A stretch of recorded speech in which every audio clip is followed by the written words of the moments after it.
The parallel park. Number one, can I do a correction? Absolutely. You can do a few corrections if need be. Don't be so concerned it's got to be done in one go. Can I touch the curb? Yes, you can. You can kiss the curb, just don't hit the curb. If you are looking like you're going to try and drive up the curb, then that's a problem. If they ask you to do this in a place, for example, where there's a driveway, then you need to make sure that you treat the drop curb as if it is a regular curb. So I would even practice parking next to a drop curb, because it could happen to you on the day of the test, because you can go up a drop curb without even realizing it. So I'm going to move off into position, and the first positioning I'm going to take up is approximately half a meter, a maximum a meter from the car here. And here I'm lining up my wing mirror with the back end of that silver car there. I'm going to stick it in reverse, and I do my reverse POM routine. So I'm looking all the way around my car, looking towards the rear window as I start reversing. Now the first reference point I'm going to use is my wing mirror will line up approximately with the middle of the vehicle here. And I'm going to lock the wheel to the left.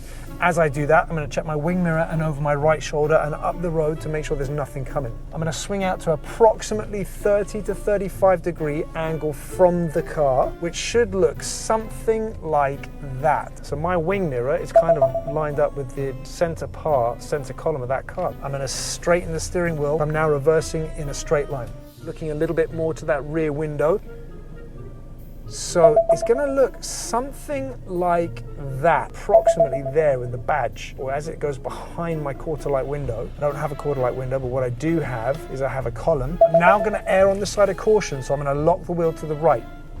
So I'm bringing the car in now. So I'm going to use my judgment. And as I'm coming in, that's starting to look pretty good with the vehicle in front. I'm starting to line up with it. I'm going to straighten the wheels up. I'm pretty much in line with this car here. Paying attention to how you line up with the car in front is something that most people forget to do. And yet quite often it's probably the most important place to be looking. Look to the rear window and bring the car back. And that's probably thereabouts within 2 car lengths of space. The other thing that can be quite tricky with the parallel park is the steering. People get very confused about which way to turn the steering wheel. If I'm reversing and I want the back of the car to go left, I turn the wheel to the left. If I want the back of the car to turn right, then I turn the wheel to the right. So right is right, left is left.